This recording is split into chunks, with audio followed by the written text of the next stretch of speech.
Jaya Radha Madhava Kunja Bihari Jaya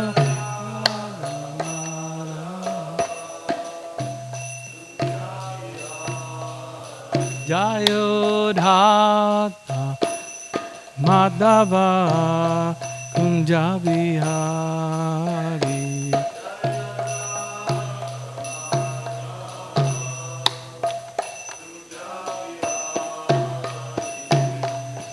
Gopi Janavalabha Girivaradhari Gopi Janavalabha Girivaradhari Gopi Janavalabha Girivaradhari Gopi Janavalabha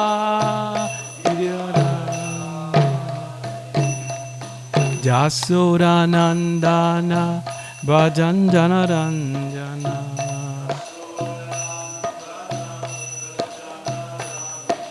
Jasodanandana Bhajanjana Ranjana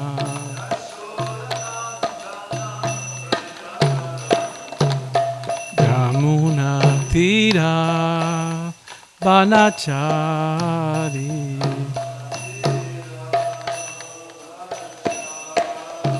Jamuna Tira Vanachari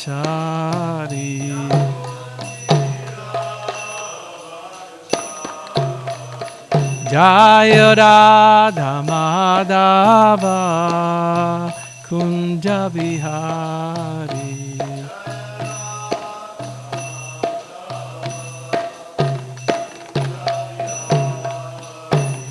Jaya Radha Madhava Kunja Bihari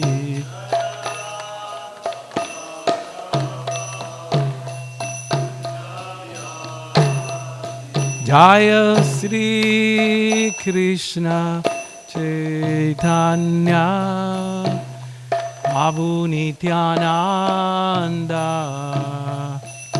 Sri Advaita Gadadhar Shrivasadi Gaura Bhakta Vrinda Jaya Sri Krishna Chaitanya Prabhu Nityananda Sri Advaita Gadadhar Shrivasadi Hare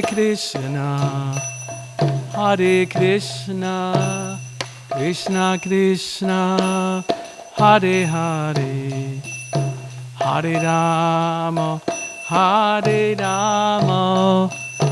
Rama Rama, Hare Hare, Hare Krishna,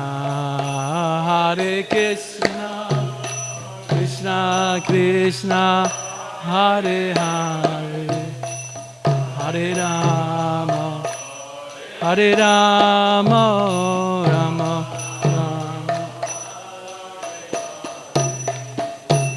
Hare Krishna, Hare Krishna, Krishna Krishna, Hare Hare, Hare Rama, Hare Rama, Rama Rama, Hare Hare, Hare Krishna, Hare Krishna.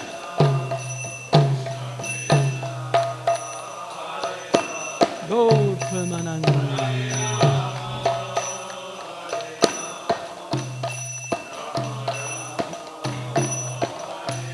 Hare Krishna, Hare Krishna, Krishna Krishna, Hare Hare, Hare Ram, Rama Rama, Hare Hare.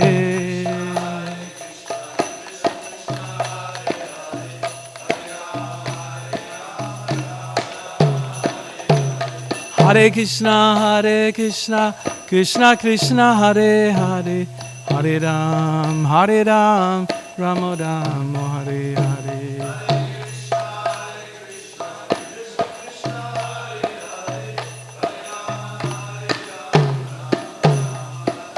Hare Krishna, Krishna Krishna, Hare Hare, Hare Rama, Rama Rama, Hare Hare, Hare Krishna, oh the Hare Rama, Rama Rama. Jaya Prabhupada, Jaya Prabhupada, Prabhupada, Jaya Prabhupada.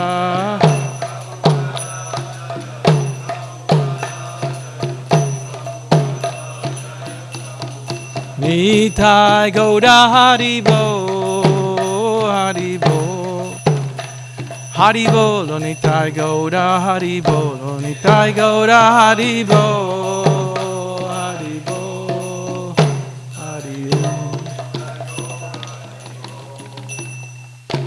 Srila Prabhupada ki Jai, Gaur Premanandi, Hari Haribo.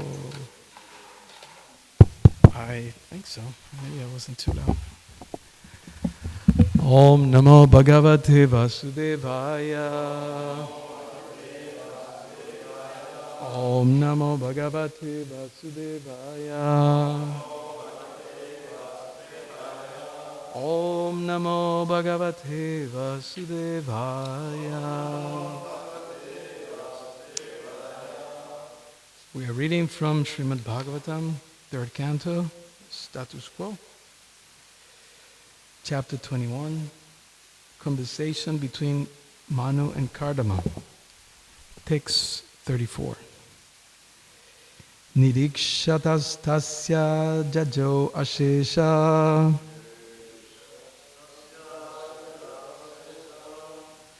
Is that the correct one? Is it 34? Yeah, it's there. Nirikshatastasya jajo ashesha Sideshara vishtuta siddha marga Sideshara vishtuta siddha marga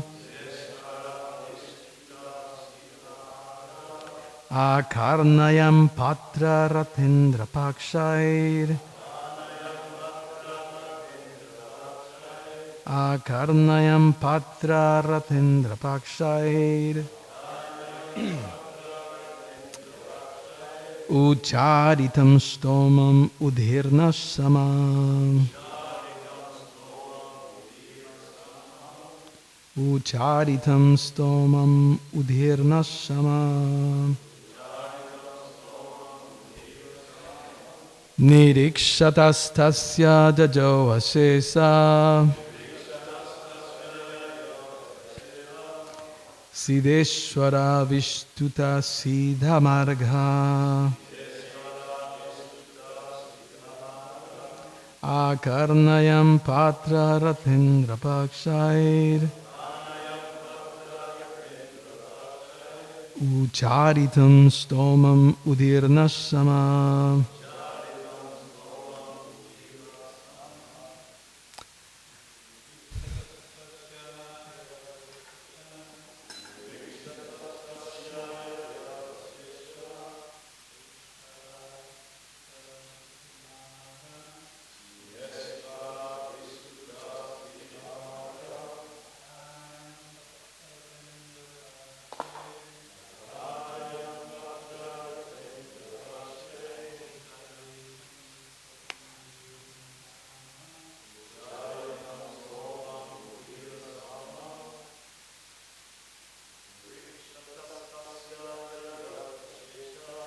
Irikshatastasya jajo asesha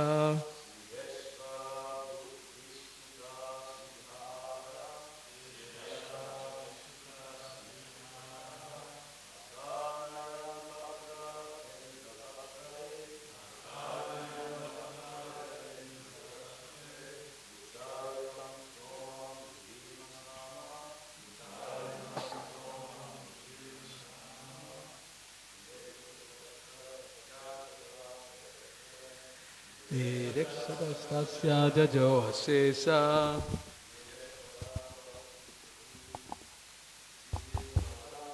Siveshwara Vishtuta Siddha Marga Akarnayam Patra Ratendra Pakshair Ucharitam Stomam Udirnasama. Vaishnavis? Anyone? Nirikshatasya. While he was looking on, Jayo, he left, Ashesa, all, Siddha Ishvara, by liberated souls, Avishtuta is praised, Siddha Marga, the way to the spiritual world. Akarnayan, hearing. Patrarata Indra, of Garuda, king of birds. Pakshai, by the wings. Ucharitam, vibrated. Stomam, hymns.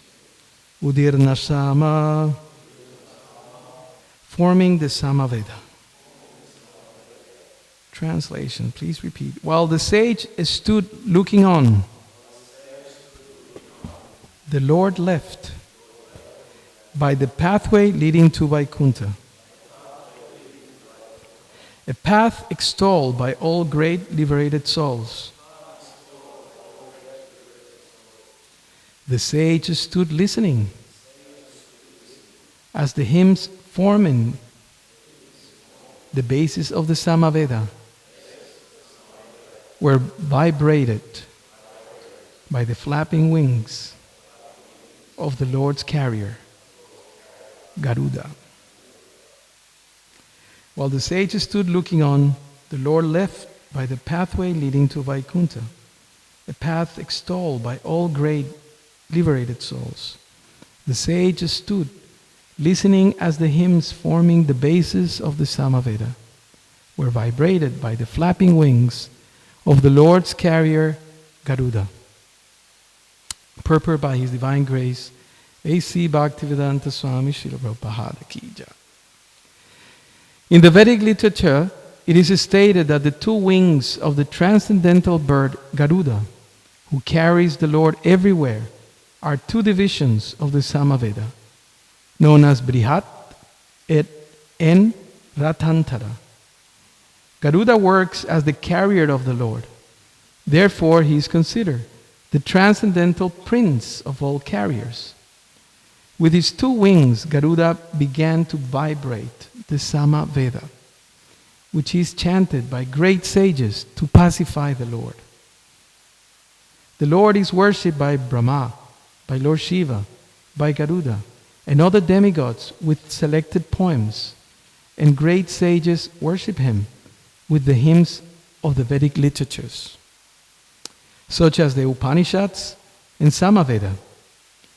These Samaveda utterances are automatically heard by the devotee when another great devotee of the Lord, Garuda, flaps his wings.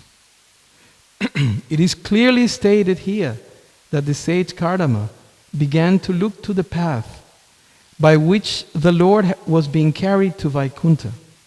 It is thus confirmed that the Lord descends from his abode, Vaikuntha, in the spiritual sky and is carried by Garuda.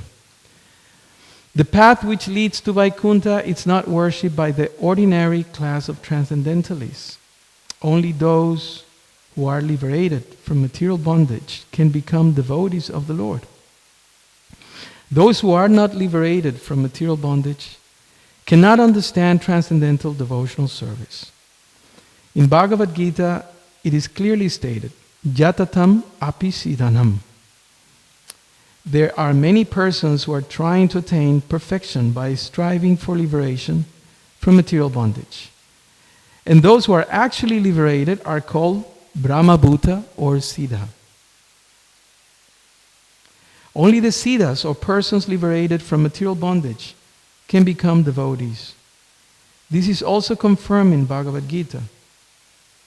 Anyone who's engaged in Krishna consciousness or devotional service is already liberated from the influence of the modes of material nature.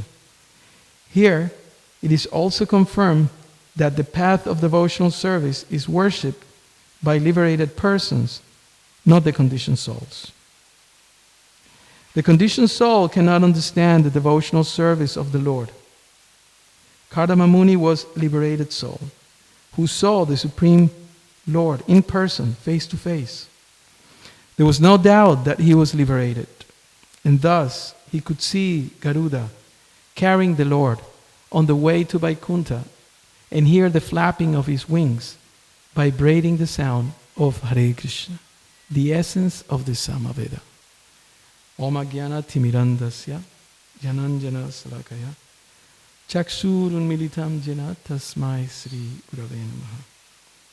Namo Vishnu Padaya Krishna Prastaya Bhutale Srimate Bhaktivedanta Swami Niti Namine Namaste Saraswati Deve Gauravani Pacharine Nirvisesha Sunyavari Paschatya Vanchakalpatarubhyascha Kripa Sindhuvya Vacha Patitanam Pavanevyo Vaishnavavyo Namo Namaha. Is it loud enough? Yeah, it's okay? Yeah? Okay. So, text 34 is the end of a very important scene in the third canto. Actually, the third and fourth canto are quite interesting because there's so much information. The first incarnations of the Lord are appearing, making their appearance here. Lord Varaha, Hiranyakashipu, the first demons also make their appearance. And things start becoming quite intricate. And there are many details that the third and fourth canto present. The other aspect of these two cantos is that pretty much most of them are, just except a few chapters in the beginning of the third canto, are directly presented to Vidura. So he listens to these two cantos, and we can see at the end of the fourth canto, the 31st chapter, that he goes back to Hastinapur. Right? And why does he go back to Hastinapur? Because, as Prabhupada explains, he wants to save his brother. And who is his brother? Dhritarashtra, Uvacha, right? Famous Dhritarashtra, the one who spoke or let's say, inaugurated the conversation in the Bhagavad Gita. Dhritarashtra, who was suffering, conditioned by what has happened to his family. So Vidura, he was very concerned about him. So after hearing all this, how many? 60 or so chapters from both cantos. Third canto has 33 chapters and fourth has 31. So nearly 60 chapters have been presented to him.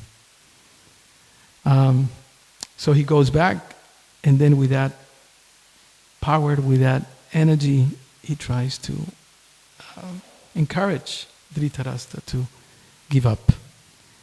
And then the story goes that Dhritarashtra and his wife, they go and they achieve some kind of perfection. So this particular verse marks the end. You know, like sometimes in filming they have scene one and they have these little, I don't know how you call them, you know, those what do you call, board, whatever it is, right? I don't know what the name is. Huh? Yeah, but they have this little thing, I don't know. Gopal should know. Yeah, so the scene one, take 2, 3, 4, so many scenes, so many takes. So basically, what has just happened is that the Lord has appeared and has spoken to Kardama. And Kardama Muni had expressed his desires, and I would say if we read the whole interaction, sometimes there are some harsh words that honest, I guess, but also harsh words. And I think also the pastime of Kardama has the purpose, as Prabhupada explains in his purports, this pastime has the purpose of teaching us two things which appear contradictory. And from what I have heard from my seniors, is the first time or the first example of a devotee that is on one hand pure, and this is the contradiction, or apparent contradiction, that on one hand is pure, liberated, Prabhupada again and again in the purport he says he's liberated, but at the same time has desires. So how is it possible, right? Because the definition of pure devotional service, as Rupa Goswami explains in this Bhakti Rasamrita Sindhu, it's anya vilasita sunyam, that cannot be any other desire. Abhilash means desire. Anya means others. Sunyam should be zero, clean, empty, nothing there. So anya vilasita sunyam, jnana karmadi anavritam. Any interest in utilizing philosophical knowledge to achieve liberation, or karma, or some fruitive results, good or bad, should be clear, totally clear. So this is a very interesting pastime because it presents basically the situation, the predicament of most devotees. I'm not saying ISKCON, I'm saying in general, I'm talking Shastra. So this is the explanation of the Kardama Muni pastime. How is it possible that although I have, as he calls it, lustful desires, that's how Prabhupada translates, lustful desires, and still the Lord comes to talk to him, smiles at him. How is it possible? And this scene, if we can zoom in this particular moment, it's quite interesting. It says, while the sage stood looking on, so they have exchanged some words. Kardama Muni had expressed his desires, and the Lord had informed him of some things. He says, I already have arranged. I know what you are desiring, and everything is fixed for you. After 2 days, Swayambhuva Manu will come with his wife and his daughter, and she will be presented to you because it's most suitable. This match is suitable, right?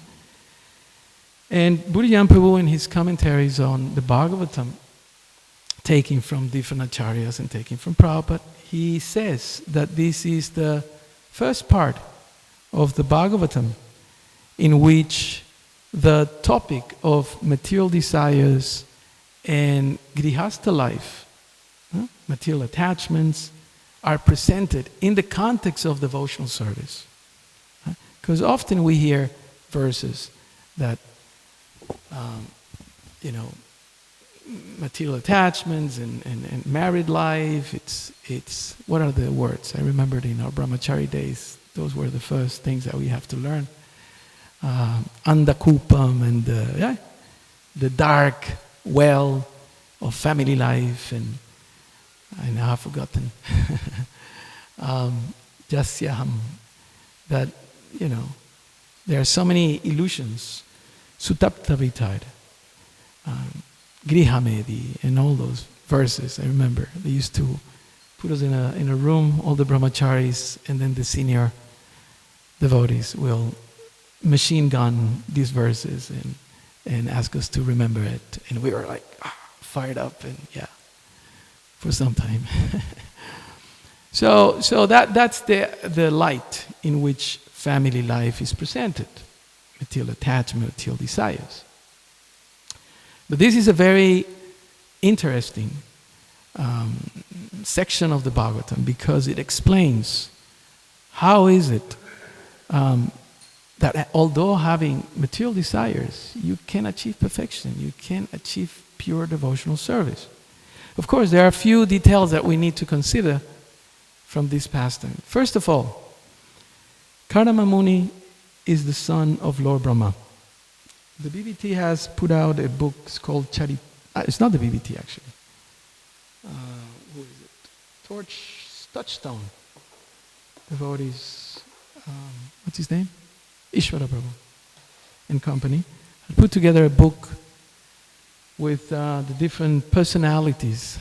And I was just thinking, it would be nice to have a booklet with, the life of Narada Muni all condensed together, like that. And then the Kirtan Mela happened, and the book, then I saw this book, I thought, what is this? And there's a collection of some of the characters that appeared in a very condensed form, sometimes half a page, sometimes 2-3 pages. So Karma Muni is there, and it is presented what he does and what he says and where he comes from and all that. So he's the son of Lord Brahma. Now this is a test for those of you who have been hearing Bhagavatam in the last few, weeks or months.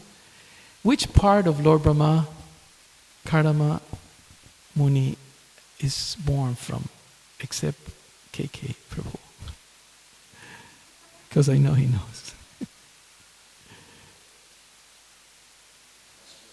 The nostril, some say here. No? The head, somebody at the back. Anyone else? No? No takers? The shadow. The shadow of Lord Brahma. Okay?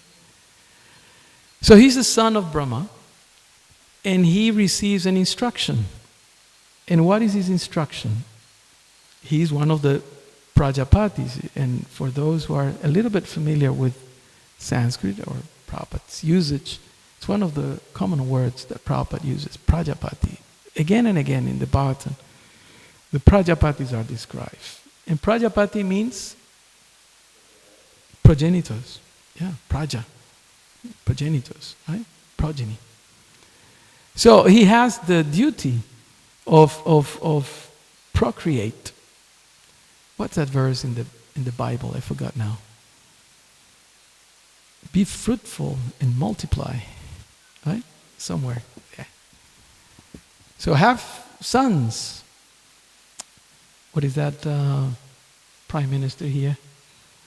You know what I'm talking about? Bob Hawke or someone? Do it for the country? Do it for the nation or something like that? Procreate. Imagine the Lord is giving the instruction through his agents, representatives to have family and to produce devotees. I think one time somebody asked Prabhupada, but isn't it that we should give up, we should renounce, and there's so much information and teachings about sex life and abandoning all that? And Prabhupada said, no. Where do you think that devotees come from? They don't grow up, they don't appear on trees or, they are born from devotees. So the devotees have that mission to procreate, to bring pure devotees. That's what Prabhupada explains. Or something close to it. So, this is the interaction. And the scene, as I was saying, if we can freeze that scene, just pay attention to this description. He says, while the sage stood looking on. What he was looking at? Who remembers? He stood looking on. The translation says, while the sage stood looking on, the Lord left by the pathway leading to Vaikuntha. Mm-hmm. So the Lord is leaving, and when someone's leaving, generally there's a path. And then, especially if you have these attachments. I remember when I was a kid, and some family members will travel to the States. I have some family lives in North America. And my auntie or so will come and visit us. And then we will go in those days we weren't allowed, things were different. And you're allowed to go to the terrace of the airport. And then you can see, I don't know, some of you may remember, right? And then the airplanes will come, and then people will walk through the tarmac, and then you will wave, and like that. The same way when they were leaving, I remember. And my mother crying because the sister was going, or the cousins, or something like that. So whenever somebody leaves, it's kind of a situation in which your heart is somewhat moved. You see scenes, as I said, at the airport and other places. And I remembered also in Mayapur, devotees come. Now it's festival time. Many devotees are there, and my experience often. Even many years ago, when serving my spiritual master, and some devotees will come and say, goodbye and pranams and pray obeisance and ask for blessings from my Guru Maharaj, and they will say, Guru Maharaj, we're leaving, right? We're leaving. And then many times he has explained this. He says, in Bengal you don't say, I'm leaving. Because when you say, I'm leaving, it's too painful. So in Bengali, you say, Ami esechi, which means I'm coming back. Right? I'm just coming back. So he explained like that. He says, don't say, I'm leaving, because that's too painful. You say, Ami esechi, I will come back. Right? So that's the idea. That's the personal relationship. So the Lord is leaving. And what happens, Kardama Muni, after the Lord having spoken to him, you can try to imagine that scene. He's looking that path, right? The path to Vaikuntha. He said, translation, a path extolled. Extolled means praised. A path extolled by all great liberated souls. And the second sentence says, the sage stood. Imagine that scene. He's Kardama Muni seeing the Lord is going back to his abode, and he's listening to the hymns forming the basis of the Samaveda that were vibrated by the flapping wings of the Lord's carrier, Garuda. Such a wonderful, poetic. So imagine that. Imagine that scene, right? So, what is that path? That path has a name, like every road pretty much has a name, right? what is the name of that path? Very simple name that Prabhupada uses again and again.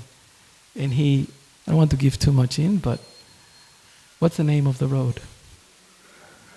Prabhupada called his magazine like that.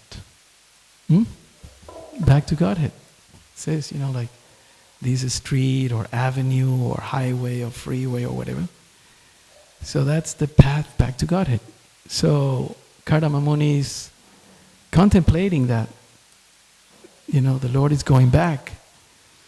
So he's going back to Vaikuntha. That's the description.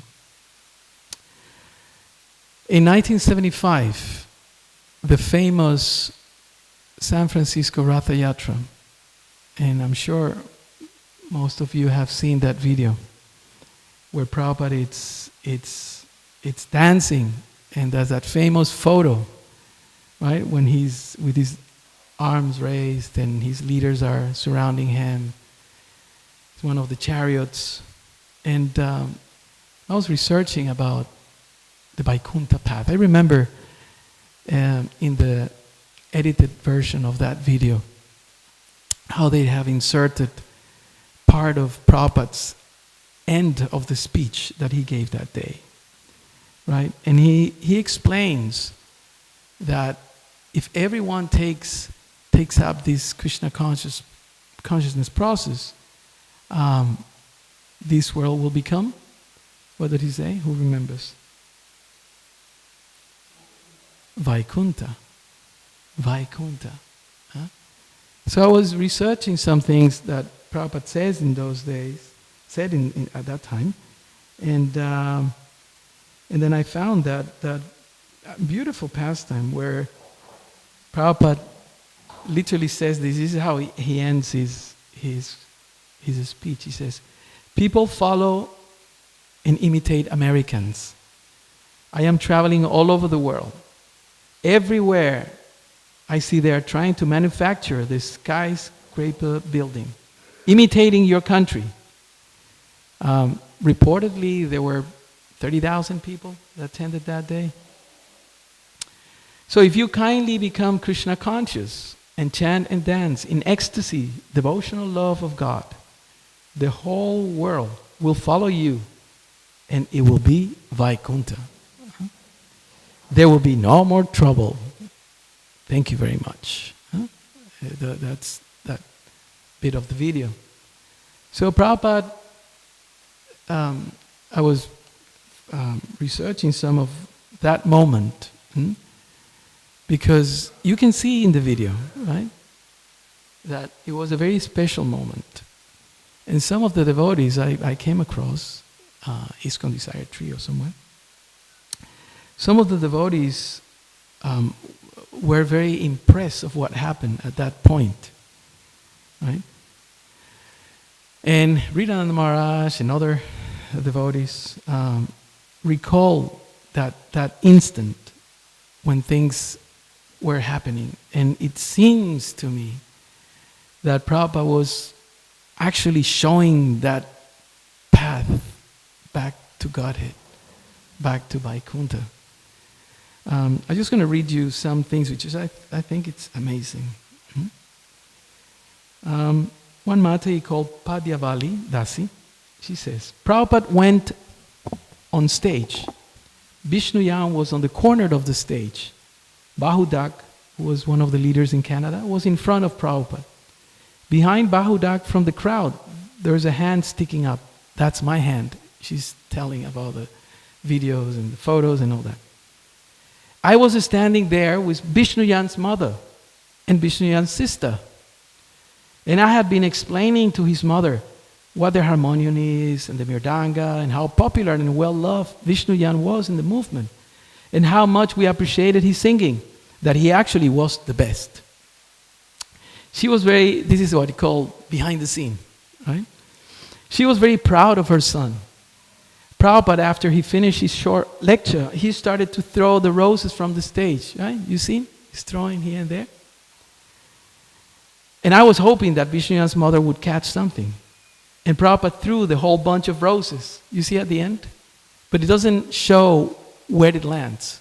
It shows other roses individual roses that he sends. And there's some American ladies grabbing here on Prabhu's. And Prabhupada threw the whole bunch of roses, and she caught it behind the scenes, the mother of Vishnuyan. Ridananda Maharaj says, there's a number of devotees who say that moment was very, very special. So Ridananda Maharaj says, I actually had a premonition that something amazing is about to happen. And then it did. Prabhupada got up, began dancing, jumping up and down. And as he danced and held out his arms, he stretched out his arms towards the crowd and began turning as he danced from side to side in stages. And we could see Prabhupada showering blessings on the people. It was practically visible. There are many pictures, there are many photographs.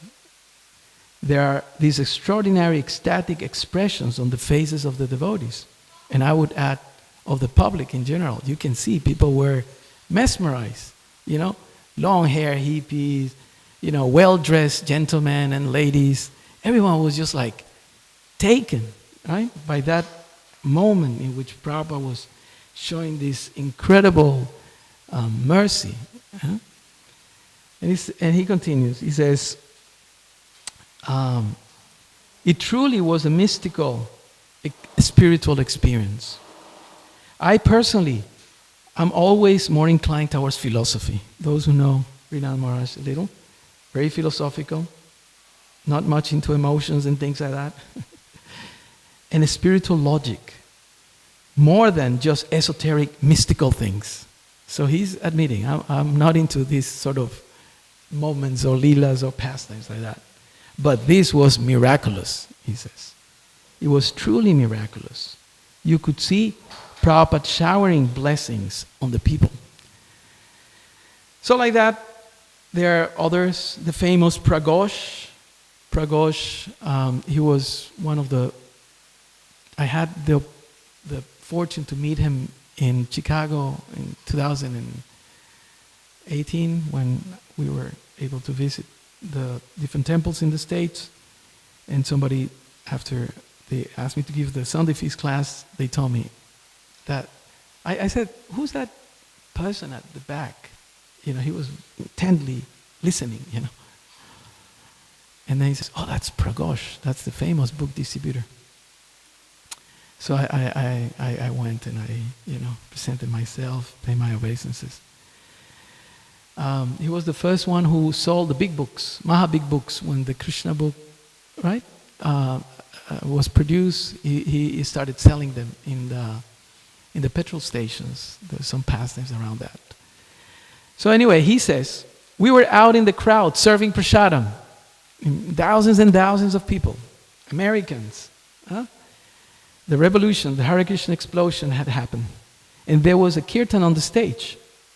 There were a lot of people sitting in rows, and we were serving. But there were also a lot of people behind the rows, standing, facing the stage and listening. At a certain point in time, the crowd was chanting, and they became visibly stirred, roaring. Everybody's hands were up in the air. And all the devotees that were serving the prasad, we were all like, what's going on? We look at them, and then we turn around and look back at the stage. And Srila Prabhupada was on the stage with his hands up in the air. And he was jumping up and down with a big smile on his face. It was almost like a transference of incredible happiness just shot through the crowd. And everybody simultaneously in that moment became surcharged with mercy. He says, Prabhupada's mercy. He gave everyone mercy. That was his intention. Clearly, he was so happy to see everyone celebrating Ratha Yatra. So, while I was researching different things and put together some quotes and this and that, because I like philosophy, right? And then I came across this.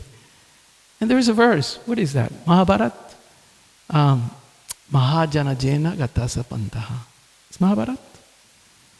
Tarko pratishtam shutayo vivinam. That sometimes when you want to establish some truth, arguments are useless. I don't know if that's the exact translation. But the most effective way to establish something is by example. Mahajana jena gata sapantaha. Therefore, the Mahajans are brought. Kardama Muni, although it's not listed in the 12 Mahajans, it's a Mahajan, right? And many others are there. So one time, one devotee told Prabhupada, Prabhupada, actually, there is no 12 Mahajans. Because you see, the Kumaras are mentioned, right? And it is said that there's 12 Mahajans. Yeah? What's that? Swayambhu, Naradashambhu, Kaumarau, Kapilomanu, Pralado, Janako, Vishmo, Balir, Bayam. So there are 12. But actually the 4 Kumaras, they are not one. They are 4. Right? So how many Mahajans will do? 15. So they say, the devotee said, Prabhupada, there's no 12 Mahajans, there are 15 Mahajans. And Prabhupada, in his usual way, he just moved his head like, so what? Something like that. And then he says, Prabhupada, you're the 16th Mahajan. And Prabhupada, you know what Prabhupada said? And you're 17. So, my point is that Prabhupada, representing the Mahajans, he came to show this path, the path back to Godhead, the path of Vaikuntha. So, although we may hear the verses, and there's a number of verses that I put together, because Prabhupada is quoting here Bhagavad Gita, Yatatam Apisidanam, famous, chapter 7, text number 3, where Krishna says that out of many thousands of people, hardly one achieves perfection. And even out of those, rarely someone really knows me. Right? That's a strong understanding, pillar of our philosophy. That you may know a lot, you may endeavor, you may be even liberated.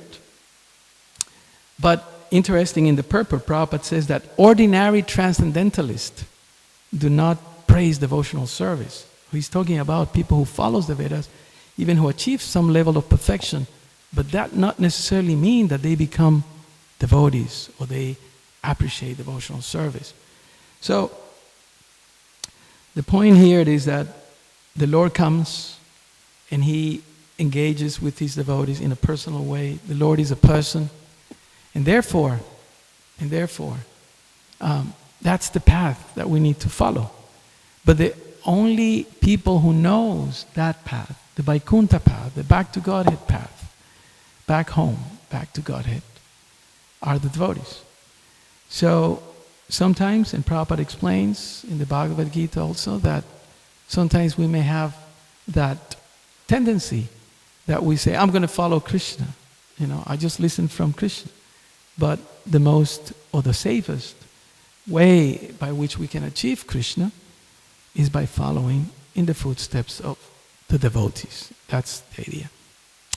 And that's why Kardama Muni appears, and that's why all this pastime takes place. I think there are 4 chapters dedicated to Kardama Muni and his interactions with the Lord, and particularly is to show us how we can become pure devotees even though having material desires. There's a famous verse, I forgot the location, I think it's 2nd chapter. Help me if anybody remembers. Akama sarva kamova moksha kama udaradi tivrena bhakti yogena jayate purusham param. That even if you have desire or don't have desire, even if you have the, as Prabhupada sometimes call it, selfish, salvation is desired to free yourself, still you should do devotional service. Everyone should do devotional service because this is the safest and only way by which you can return back home, back to Godhead. Okay, let's stop here. We have a few minutes. Sorry to not have stopped earlier. But if there's any questions or comments or points, please.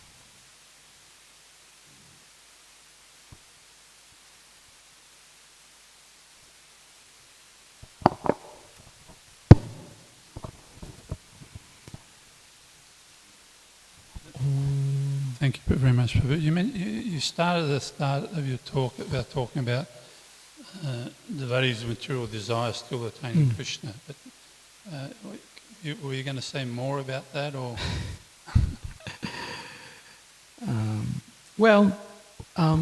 The point is that, as I was explaining, Kardama Muni, although he says it's a lustful desire, but it's also a desire that was in line with an order that Lord Brahma gave him. So it's not that I just want to have fun or I just want to have family because I have this idea that, it will be cool, it will be great to do that. But because my father, my authority, has instructed me.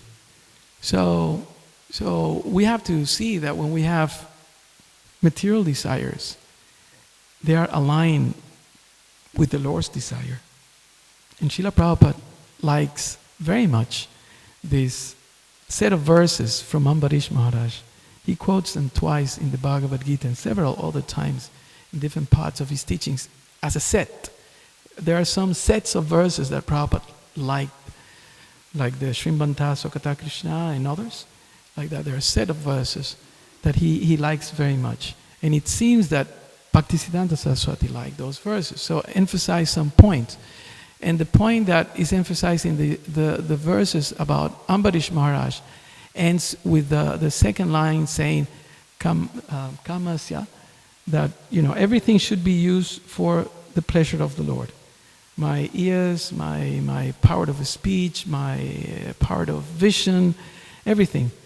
The very last verse of that set of verses, it says, Pado harit chetra pada anusharapane, that the power of my legs be used to walk towards the temple of the Lord. Siro rishikesha pada vivandane, and that the use of my head, Siro means head, it's to put them at the feet of the Lord. Siro rishikesha pada vivandane. Kamam chadasya, natu kama kamyaya. That whatever desires I have, let them be for the pleasure or for the fulfillment of his desires. Kamam chadasya, natu kama kamyaya. Yato tamashloka janashraya rati. And in that way, this devotee, Bharish Maharaj, who has rati means attachment, addiction, sometimes it's translated. I'm addicted to Krishna. I can't live without this, blue boy and his expansions and his mercy and his name and all that. Yatotama shloka janashraya rati. That's Ambarish Maharaj. So the idea of purifying our desires is to align them with the desires of the Lord. And that's why we have the devotees, that's why we have the Shastra, that's why we have the examples, that's why we have a guru. And we ask the guru, or the gurus, Shiksha gurus, Diksha gurus, right? And the sadhus, I have this desire, what should I do? How can I engage them? I want to be rich. Prabhupada sometimes used to say that he had the desire to be rich, right? And so I can preach. It sounds like in rhyme, right? I remember I was using that line when I went to China, right? I said, in China, I think this will, people can relate, to be rich and that I can preach. But Prabhupada explains that he had that desire and he was thinking, I want to have money so I can print books because my guru asked me to print books, so I'm going to print books without money. But then Prabhupada explains, but Krishna had a different plan. He destroyed my business. He made me a beggar. He got that ticket, but he didn't have any money with him. In fact, the only American money that he had when he came down, how he got it? Yeah. He sold a set of Bhagavatam, first canto, to Captain Pandya, right? By the way, do we have some, I think $20 or something like that, right? And that was all the money that Prabhupada had. Prabhupada had no one single dollar, So, yes, the desires need to be aligned with what the Lord wants and what the Guru indicates. Yeah? And sometimes it's Paramatma, sometimes it's the Shastra. And as Prabhupada often says, if we are sincere in our practice, Krishna will manifest. I don't know, surely you must have had those experiences. You know, you have chanted your rounds, you're praying, your consciousness is fine-tuned, and then you hear something in class, or you open the Gita, or something, or you have a realization, whether good or bad, you know, somebody comes and gives you a hard time. For example, that picture, Vishaka Mataji, who is the official photographer of ISKCON for Prabhupada, and Jadubar, her husband, who was the official filmmaker, she wanted to go on the stage to take photos of Prabhupada. She imagined taking sides and this and that, the other. And then someone, one devotee, said, no women allowed.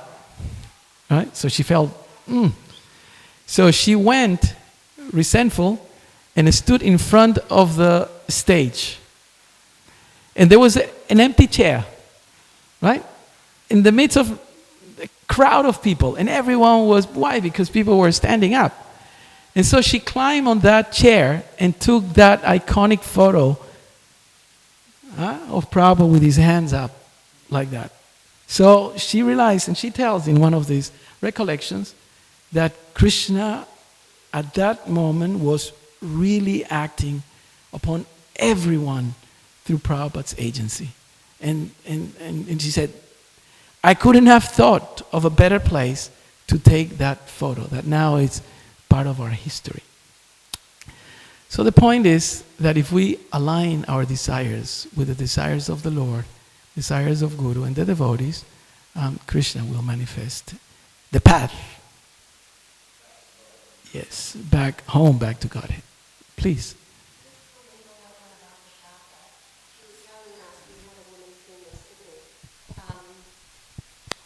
Thank you. Just to further on that one with Vishaka, it's exactly as you said. And Vishaka said when she was denied to get up the front to take photos, she said she was so annoyed. And she went back and then when she saw that chair and she hopped up there and then she just, Prabhupada, this is what you had planned. Because you said she got that iconic photo. Yeah.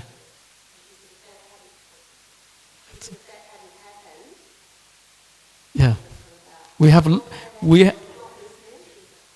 would have lost that Vaikuntha moment. When I see that, that's a Vaikuntha moment. We want to know how to go back home, back to Godhead.